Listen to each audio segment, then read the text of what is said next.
Hola noctámbulos, hoy traemos un vídeo con relatos de casas solitarias, perdidas entre árboles, caminos sin señal y construcciones olvidadas donde el tiempo parece haberse detenido. En este vídeo descubrirás 10 historias de terror realistas ambientadas en casas abandonadas en el campo, lugares donde lo inexplicable ocurre cuando nadie está mirando. La casa del árbol seco. En 2018, Laura y Diego, una pareja aficionada a la fotografía rural, decidieron explorar una vieja casa que encontraron marcada en un mapa antiguo. Estaba en medio del campo, rodeada por un bosque seco y un enorme árbol muerto justo en la entrada. Parecía abandonada desde hacía décadas, ventanas rotas, puertas colgando y muebles cubiertos de polvo. Mientras exploraban la planta baja, Laura notó que su cámara se apagaba sola. Intentó cambiar la batería, pero no funcionaba. Diego subió al piso superior, y al poco rato, gritó desde una de las habitaciones. Laura subió corriendo y lo encontró inmóvil, mirando fijamente una pared cubierta de símbolos dibujados con algo oscuro. En el centro, había una frase repetida varias veces: "No te vayas". De repente, la puerta del cuarto se cerró de golpe. Golpearon, gritaron, intentaron abrirla, pero no cedía. La temperatura bajó bruscamente y un hedor insoportable llenó la habitación. Diego comenzó a sangrar por la nariz. Laura sintió que algo le susurraba al oído. Después de varios minutos de pánico, la puerta se abrió sola. Salieron corriendo. Cuando llegaron al coche, Laura miró hacia atrás. El árbol seco ardía, pero no había fuego. Las llamas eran oscuras, como sombras en movimiento. Llamaron a emergencias, pero al regresar con la policía 2 días después, no encontraron rastro de la casa. Solo un claro vacío y un árbol calcinado en el centro. Desde entonces, Laura tiene pesadillas con la frase "no te vayas" escrita en los espejos. Diego dejó la fotografía para siempre. El granero sin sombras. En 2020, un grupo de excursionistas decidió acampar en un valle apartado. Uno de ellos, llamado Esteban, se alejó del grupo y encontró un viejo granero de madera a medio derrumbar, en lo alto de una colina. Lo curioso es que, a pesar de que el sol caía de lado, la estructura no proyectaba sombra. Pensó que era una ilusión óptica y decidió entrar para tomar fotos. El interior estaba cubierto de heno podrido y herramientas oxidadas. Al fondo, una trampilla de hierro conducía a un sótano. Movido por la curiosidad, Esteban bajó con la linterna del móvil. Era una sala cuadrada, con paredes de piedra negra. En el centro había una silla de madera atada con cadenas. Alrededor, marcas de uñas en el suelo, como si alguien hubiese intentado escapar. Al intentar volver a subir, notó que la escalera ya no estaba. La linterna comenzó a parpadear. De repente, una voz suave susurró su nombre. Esteban gritó, pateó las paredes, pero no obtuvo respuesta. Horas después, sus amigos lo encontraron fuera del granero, en estado de shock. No recordaba cómo había salido, pero tenía marcas de cadenas en los tobillos. Al volver con ayuda al día siguiente, el granero había desaparecido. Solo quedaban las marcas en la tierra y una sensación de vacío en el aire. Ningún mapa posterior volvió a mostrarlo. Nadie en la zona recordaba que allí hubiese alguna construcción. Desde aquel día, Esteban sufre de episodios de sonambulismo. Su novia asegura que, mientras duerme, repite en voz baja: "Sigo abajo, aún no salí". La casa de los relojes. En 2015, Martín, un aficionado a la arquitectura antigua, se topó con una casa abandonada mientras hacía senderismo por una zona rural poco transitada. Era una construcción victoriana, semioculta entre maleza, con una peculiaridad: todas las ventanas estaban cubiertas con relojes colgados desde dentro. Curioso, forzó la puerta y entró. El interior estaba en relativo buen estado, pero lleno de relojes de todo tipo, de pared, de mesa, de péndulo. Todos marcaban la misma hora, 3:33. El aire olía a madera vieja y aceite. Martín comenzó a hacer fotos, hasta que los relojes empezaron a funcionar, todos a la vez. No fue gradual. Pasaron del silencio absoluto al tic-tac ensordecedor en un instante. Los relojes comenzaron a adelantar rápido, como si el tiempo se acelerara.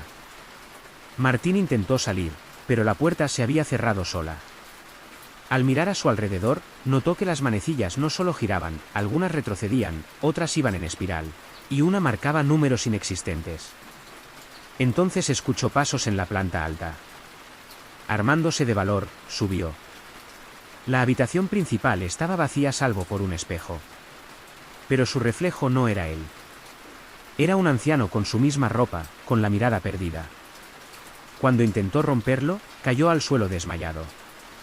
Horas después, un guardabosques lo encontró vagando cerca del camino, desorientado y envejecido. Tenía canas, la piel arrugada, y no recordaba nada. Su familia asegura que parecía haber envejecido 20 años en un solo día. El lugar donde afirmó haber estado no figura en ningún registro. Nadie ha vuelto a ver la casa de los relojes. Y desde entonces, Martín no puede acercarse a ningún reloj sin sentir náuseas y vértigo. Voces en el sótano. En 2017, Clara, una estudiante de antropología, viajó al campo para investigar una zona donde antiguamente hubo varias comunidades rurales desaparecidas. En una colina olvidada encontró una casa de madera semiderruida, cubierta de maleza. La estructura era antigua, con el tejado caído y las ventanas rotas, pero lo que más le llamó la atención fue que la puerta del sótano estaba abierta, como si alguien hubiese entrado recientemente. Bajó con una linterna y una grabadora. El sótano era estrecho, con paredes de piedra y restos de muebles antiguos. Mientras documentaba el lugar, comenzó a oír un murmullo constante. Pensó que era el viento o el eco, pero al poner atención, eran palabras. Varias voces, susurrando a la vez en diferentes idiomas, algunos irreconocibles. Una frase se repetía: «Aún estamos aquí».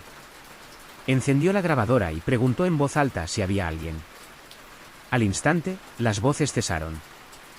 Solo se oyó una, la suya, reproducida con retraso desde algún rincón del sótano, repitiendo su pregunta con una entonación distinta, más grave, como burlona. Asustada, subió corriendo las escaleras, pero al llegar arriba, la puerta se cerró de golpe. Golpeó y gritó durante minutos hasta que, sin previo aviso, la puerta se abrió sola. Afuera ya era de noche, aunque apenas llevaba una hora dentro. Al regresar a casa, revisó la grabación. No solo se oían las voces, sino que, entre ellas, había un fragmento donde alguien, con su voz exacta, decía: «Yo soy tú, y tú eres ahora mía». Desde entonces, Clara asegura escuchar voces cuando está sola en casa, especialmente por las noches. La grabadora, aún guardada en su escritorio, enciende sola cada madrugada a las 3:03. La habitación tapiada. En 2013, un grupo de trabajadores agrícolas fue enviado a rehabilitar una antigua finca rural para convertirla en casa de huéspedes. Durante las primeras jornadas todo fue normal: limpieza, reformas, pintura. Pero al tercer día, uno de ellos, Gabriel, notó que el plano original del edificio mostraba una habitación más de las que existían. Debía estar al final del pasillo del segundo piso, pero allí solo había una pared lisa. Intrigados, comenzaron a golpear la pared hasta que descubrieron que detrás había una puerta oculta, tapiada con ladrillos. Decidieron derribarla. Cuando lo hicieron, encontraron una pequeña habitación perfectamente conservada, cama hecha, una mecedora, juguetes antiguos y una muñeca de porcelana en el centro. Lo inquietante fue que, sobre la cama, había marcas frescas de alguien acostado. Esa noche, Gabriel se quedó a dormir en la casa. Alrededor de las 3 de la madrugada, escuchó ruidos de pasos en el pasillo. Salió con una linterna, pero no vio nada. Hasta que llegó frente a la habitación recién abierta, la puerta estaba entreabierta y la muñeca, ahora en la mecedora, se balanceaba sola. Al día siguiente, nadie le creyó. Pensaron que era el cansancio. Pero cada noche se repetía. Sonidos, susurros, y la muñeca apareciendo en lugares distintos de la casa. Hasta que uno de los trabajadores desapareció sin dejar rastro. Abandonaron la reforma y la casa fue cerrada otra vez. Años después, un vecino contó que en esa habitación vivió una niña con una enfermedad mental, encerrada por sus padres hasta que murió. Dicen que su espíritu sigue jugando, esperando que alguien más se acueste en su cama. El reflejo que no seguía. En 2022, Oscar, un excursionista aficionado, se desvió del sendero durante una ruta en solitario por una zona boscosa. Después de varias horas, encontró una vieja casa de campo medio cubierta por la maleza. No aparecía en los mapas, pero la estructura estaba sorprendentemente entera. Decidió entrar para descansar y protegerse de una tormenta que se avecinaba. La casa estaba vacía, salvo por un espejo enorme apoyado en una de las paredes del salón. El marco era de hierro forjado y estaba oxidado, pero el cristal intacto. Oscar se miró, y por un instante, juró que su reflejo no imitaba sus movimientos. Pensó que era su imaginación. Sacó su móvil para grabarlo, pero la cámara no enfocaba el espejo, solo aparecía estática negra. Durante horas, esperó a que pasara la lluvia. Al anochecer, el silencio se volvió pesado. Empezó a oír pasos por encima de su cabeza, aunque la casa no tenía piso superior. Luego, al mirar de nuevo el espejo, vio una figura tras él, su propio reflejo, con una sonrisa que él no tenía. Se acercó lentamente, y el reflejo comenzó a moverse solo. Primero alzó la mano, luego ladeó la cabeza, y finalmente le dio la espalda y se marchó, saliendo del marco como si hubiese abierto una puerta invisible. En ese momento, todas las ventanas se cerraron con violencia. Oscar salió huyendo por la puerta principal. Al mirar atrás, la casa ya no tenía espejo alguno. Volvió con un grupo días después, pero en el lugar solo había un claro con escombros y hierba alta. Ninguna señal de la construcción. Desde entonces, Oscar afirma no sentirse del todo él. Dice que su reflejo tarda medio segundo más en moverse, como si alguien más estuviera al otro lado, fingiendo ser él.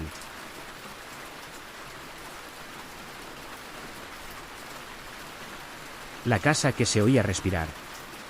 En 2019, Elías, un técnico de telecomunicaciones, fue enviado a instalar una antena cerca de una zona rural despoblada. En medio del campo encontró una construcción antigua de piedra y tejas rotas. Como necesitaba cobertura y la tormenta se aproximaba, decidió resguardarse dentro. Desde fuera, la casa parecía abandonada desde hacía décadas. Al entrar, notó algo extraño, la temperatura era más cálida que afuera, y se oía un sonido rítmico. Al principio pensó que era el viento, pero pronto comprendió que era una especie de respiración profunda. El suelo crujía con cada paso como si la casa se contrajera. Revisó el lugar buscando origen del ruido. Cada vez que se detenía, el aliento también lo hacía. Se movía, y volvía a comenzar. Al subir al segundo piso, notó que las paredes tenían marcas en espiral, como si algo las hubiese arañado en círculos. Entonces vio, en el fondo del pasillo, una puerta entreabierta.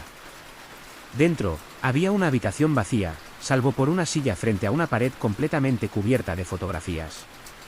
Eran todas distintas, pero mostraban a una misma persona, él.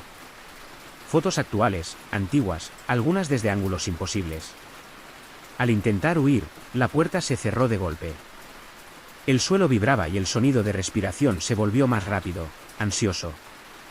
Logró romper una ventana y saltar. Al mirar atrás, la casa parecía moverse levemente, como si se agitara. Al día siguiente, volvió con un compañero. El lugar ya no estaba. Solo había un terreno árido con señales de que algo muy pesado había estado allí, y huellas de una sola persona entrando, pero ninguna saliendo. Elías borró todas sus redes sociales tras lo ocurrido. Juró que en su casa, cada noche, sigue escuchando como algo respira, sincronizado con su propio aliento. Las luces del altillo. En 2021, una pareja joven, Sofía y Mauro, decidió comprar una casa antigua a buen precio en una zona rural para reformarla y vivir tranquilos. El terreno era amplio y la casa, aunque vieja, estaba en buen estado estructural. Sin embargo, desde el primer día notaron algo raro. Cada noche, una luz se encendía en el altillo, aunque no había electricidad conectada. Pensaron que era un fallo en el cableado antiguo. Subieron a revisar, pero el altillo no tenía lámparas ni bombillas. Solo había una cuna vieja, una caja con muñecos de trapo y una mecedora cubierta de polvo. Decidieron cerrar el acceso con llave y seguir con las reformas. Las semanas siguientes fueron inquietantes. Cada noche a las 3:17 de la madrugada, veían la luz encendida arriba. Intentaron grabarlo, pero las cámaras fallaban justo en ese momento. Una madrugada, escucharon pasos sobre el techo y el llanto de un bebé. Subieron armados con linternas. El altillo estaba oscuro, pero la cuna se balanceaba.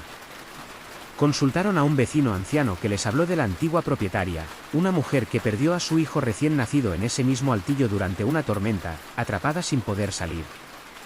Nunca superó la pérdida y se decía que pasaba las noches acunando a un muñeco mientras susurraba canciones infantiles. Sofía y Mauro decidieron marcharse. Al empacar, encontraron una nota clavada en la cuna: gracias por volver a cuidarlo. A día de hoy, la casa sigue vacía. Varios compradores potenciales aseguran ver una luz tenue encendida arriba, justo a las 3:17. El huésped del desván. En 2016, Julián, un topógrafo, fue contratado para medir terrenos rurales heredados por una familia que planeaba venderlos. En medio de los campos encontró una casona de madera, antigua pero en pie, que al parecer había pertenecido a un bisabuelo desaparecido. Para ahorrar tiempo, decidió pasar la noche allí. Durante el día todo transcurrió con normalidad, pero al caer la noche, comenzó a oír pasos sobre el techo. Subió al desván pensando que era un animal, pero no halló nada. El lugar estaba vacío salvo por una cama, una silla y una pequeña maleta de cuero cubierta de polvo. En su interior, encontró cartas escritas a mano, firmadas por Ed, hablando de estar atrapado, de que la casa no deja salir. Esa noche, los pasos se repitieron, más pesados. Luego alguien bajó lentamente la escalera del desván. Julián, paralizado, se escondió tras la puerta. Vio pasar una figura alta, descalza, con ropas antiguas, que entró al dormitorio y se sentó en la cama. No se movió en horas. Julián esperó en silencio hasta que, sin motivo, la figura se desvaneció como humo. A la mañana siguiente, recogió todo y se fue. Informó a los propietarios, que reconocieron la maleta como propiedad de su familiar desaparecido en los años 40. Nunca supieron qué pasó con él. Días después, Julián recibió por correo una copia escaneada de una de las cartas. No recordaba haberla cogido. En ella, una frase final aparecía subrayada: si lees esto, ya es demasiado tarde. Él ahora sabe tu nombre. Desde entonces, ha recibido 3 llamadas desde números ocultos. En todas, alguien respira y repite su nombre lentamente. El sótano imposible. En 2022, un equipo de restauración fue contratado para evaluar una vieja casa rural con más de un siglo de abandono. Situada en una zona boscosa de difícil acceso, no figuraba en los registros catastrales y ni siquiera tenía camino de entrada. Uno de los técnicos, Irene, notó que la casa estaba extrañamente fría, aunque era verano. Durante la inspección, descubrieron una trampilla bajo una alfombra podrida en la cocina. No constaba en los planos. Al abrirla, una escalera descendía hacia un sótano totalmente oscuro. Encendieron focos y bajaron. La habitación era inmensa, con paredes de piedra negra y estanterías llenas de objetos extraños, huesos, velas gastadas, relojes rotos y libros en idiomas desconocidos. En el centro había una mesa de madera y sobre ella, una caja sellada con cuerdas. Uno de los obreros la abrió. Dentro, solo había un espejo pequeño. Al mirarlo, todos vieron lo mismo, su propio reflejo, sonriendo, aunque ellos no lo hicieran. Apagaron las luces y subieron, pero al llegar arriba, la cocina era distinta, los muebles estaban nuevos, la luz era tenue, y una voz femenina les preguntó desde otra habitación: ¿habéis venido por fin? Salieron corriendo. Al intentar encontrar de nuevo la trampilla desde fuera, la casa ya no tenía estructura visible, solo muros cubiertos de enredaderas. Desde entonces, los 4 miembros del equipo han sufrido pesadillas con la misma escena, despertando en el sótano, frente al espejo, donde su reflejo les observa, esperando que lo dejen salir. La empresa clausuró la zona. En el informe oficial, la casa fue catalogada como inexistente.